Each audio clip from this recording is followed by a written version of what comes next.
Heaven Official's Blessing. Chapter 125. Audio source: WuXiaWorldAudiobook.com. Unravel the Dead Knot. Water Master battles Ghost Sun. Seeing Xie Lian come to, Hua Cheng parted his lips slowly, seeming to pull away.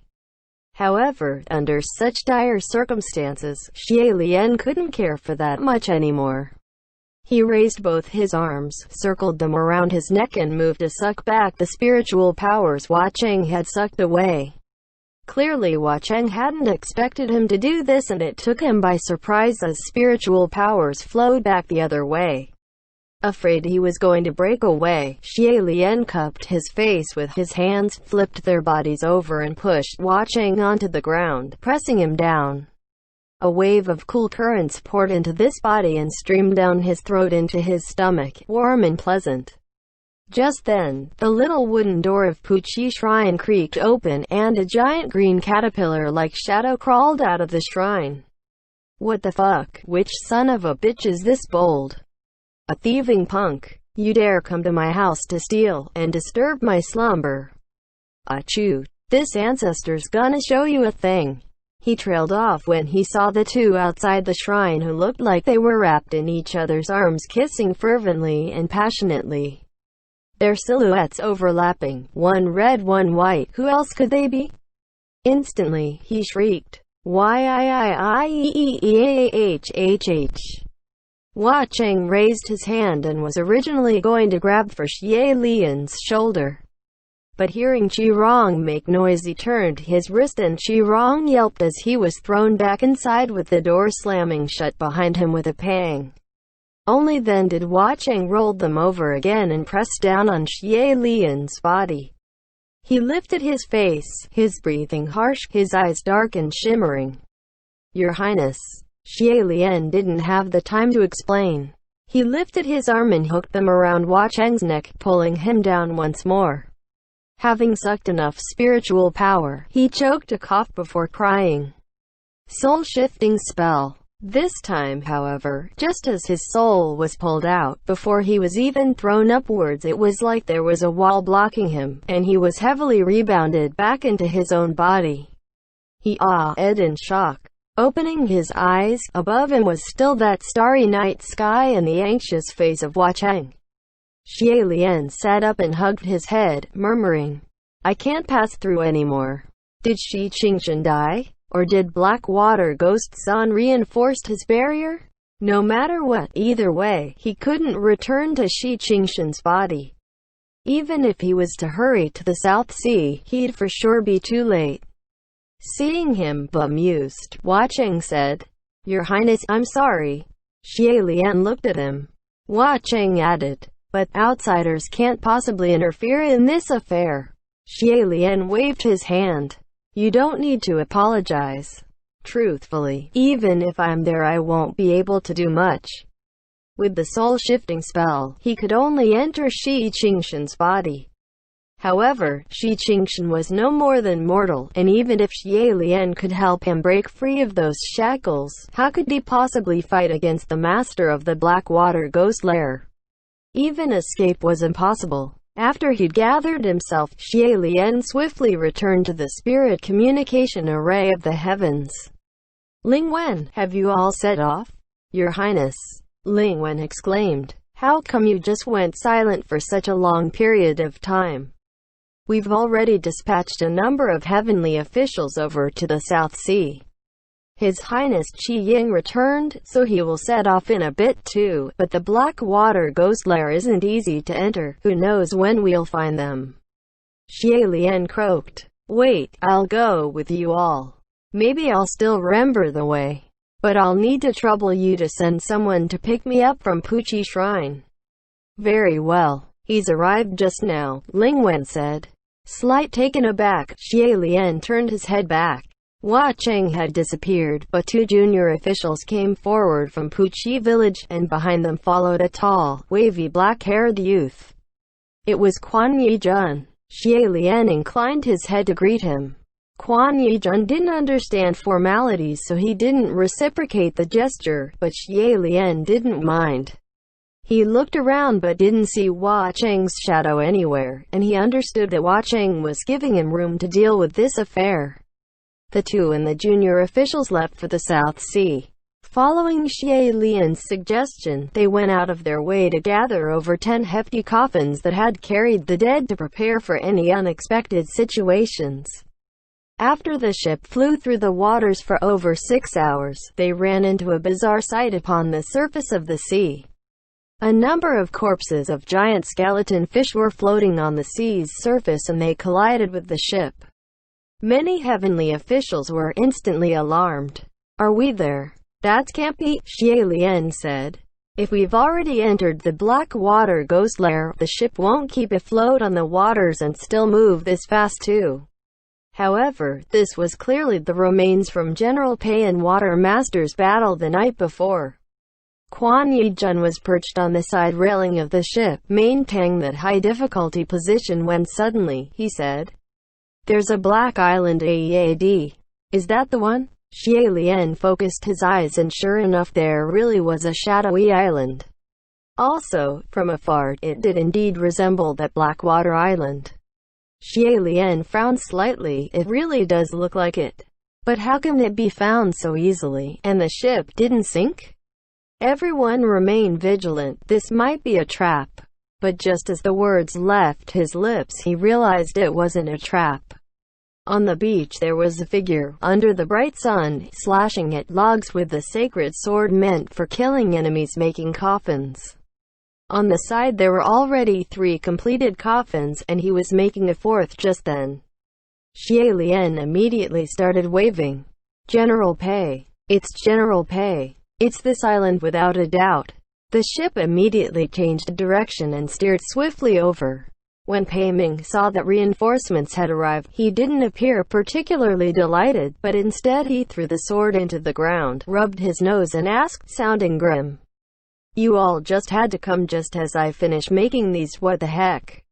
It's already amazing that anyone even showed up." Quan Yijun said. "When everyone heard it was to save you, no one had time."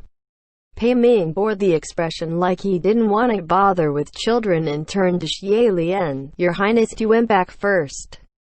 How did you build this ship? How can it float on the waters of the demon lair?"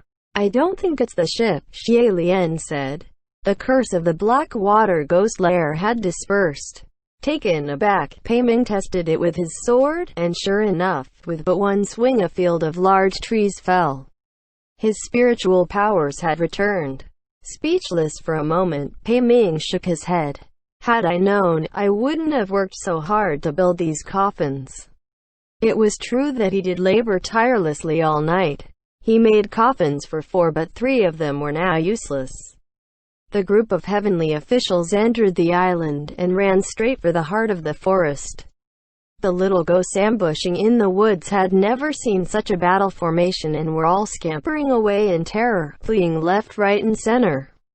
Once they reached the black water lake within the trees, they didn't run into any invisible creatures. Without the disturbance of any foreign spiritual barriers. After some examination they were able to break the boundary, disperse the illusion, and soon enough, the iron prison and the Nether Water Manor all appeared before their eyes. Once they entered the Nether Water Manor, Xie Lian collected the remains of that black-robed skeleton and tucked it away, holding it in his hands as he ran all over the palace. Soon, they found that great hall. Upon that mottled wall, the 2 bloody steel shackles were already empty.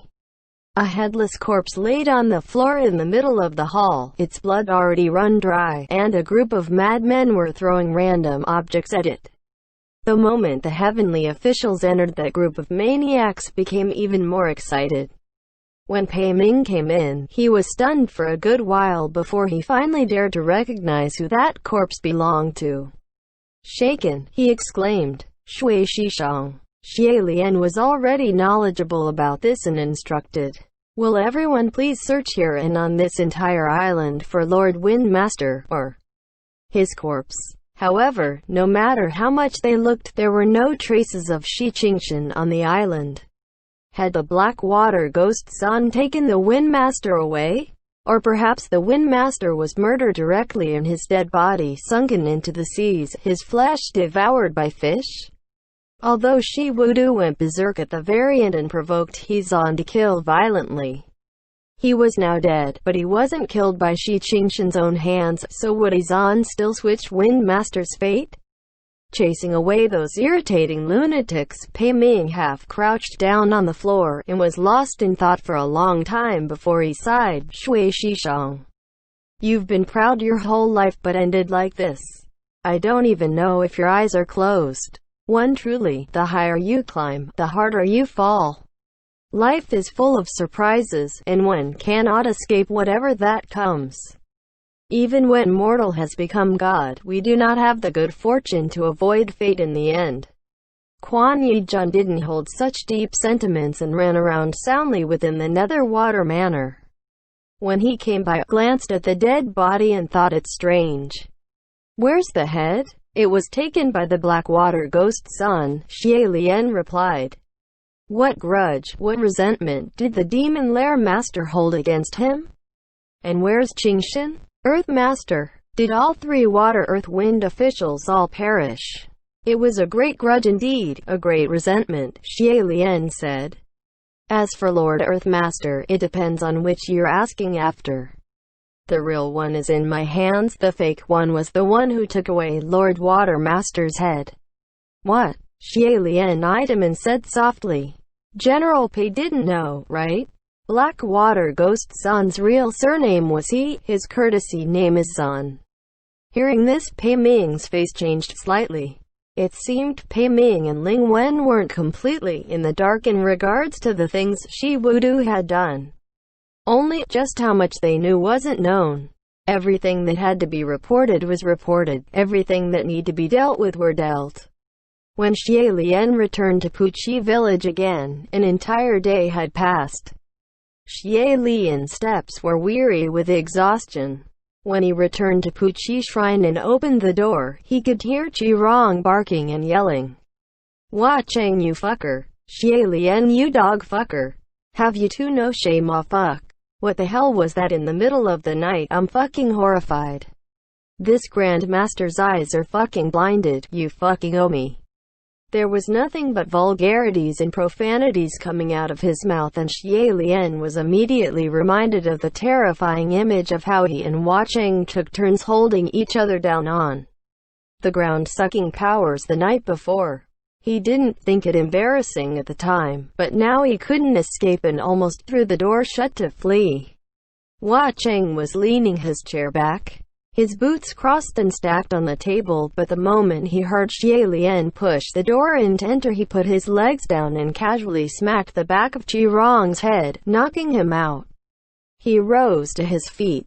Gurgur. Xie Lian nodded and closed the door behind him, stepping over the Qirong who was bound like a little green worm on the ground, and sat down. Did Jiu Zi and Lang Ying go out to play? Yes, I let them out. You've worked hard, Hua Cheng said. No, you're the one who worked hard, Xie Lian said. Hua Cheng smiled. Then he said, I had thought Gurgur would blame me. Xie Lian shook his head. Sanling doesn't need to think so much. I really don't. In fact, you were right about this whole thing. Outsiders really can't possibly interfere. After some thought, he still asked. San Lang, what do you think that Blackwater Ghost Zan will do to Lord Wind Master? Hua Cheng was silent for a moment before he answered. I don't know either. Blackwater is someone rather eccentric. He's endured by himself for too many years. No one can know what he's thinking. No one can know what he's thinking. Xie Lian suddenly remembered that this was also the same remark many of the heavenly officials in the upper court had given the Crimson Rain Sought Flower. The ship sinking Blackwater emerged from Mount Tonglu, slaughtering millions of ghosts. Crimson Rain Sought Flower was the same. He-Zan had endured years by himself. The time Hua Cheng endured alone couldn't be any less. What made the ship sinking Blackwater of today was hatred. Then, what about Crimson Rain Sought Flower? What made Hua Cheng the Hua Cheng of today? In an instant, much flashed in Xie Lian's mind, and he shook his head, discarding that noble, gracious special someone, and organized his thoughts. But, San Lang, there's something I don't understand. This whole business with the water master committing fraud, it should have been done quite covertly. His deception lasted for so long, so how did Blackwater learn the truth? If it's not convenient for you to answer, you don't have to respond. He's fled and moved his domain and even dropped the fake Heavenly Official Act, so what's there to be inconvenient over? Hua Cheng replied, it's simple, actually. That night Blackwater died, Shi Wudu had went to confirm his death. Because only when the prey is dead that the Reverend of Empty Words would find the next target. Xie Lian wondered. Yes. Blackwater didn't know who that person was but remembered that face. It was only after he became a ghost and knew more of the affairs of heaven and earth did he discover that that man was the water god. No wonder. But this was puzzling. Why would an esteemed water god go observe how a mortal died out of the blue? Xie Lian asked. But this shouldn't make him think of changing fates? Hua Cheng replied. That's why he impersonated the real Earth Master and infiltrated the heavens to investigate. Pretty brave if I must say so myself. If not for killing the real Earth Master afterwards and dragging in over 200 fishermen, then he really can be called courageous and clever. However, Hua Cheng said, Gerger, I don't know if the real Earth Master was killed by him. But the one who dragged those fishermen into the stormy East Sea I'm afraid is someone else. MXTX Author's Notes. I've explained this a couple times in the text but I'll explain again. In regards to the Reverend of Empty Words, the only way to solve the situation was ascension. Since most of the heavenly officials in the middle court are useless. And it's impossible for Shi Wudu to keep his little brother by his side 24/7, so, appointing Shi Qingshan to the middle court doesn't solve the problem at all. Translator's notes. To die with eyes closed is to rest in peace. End chapter.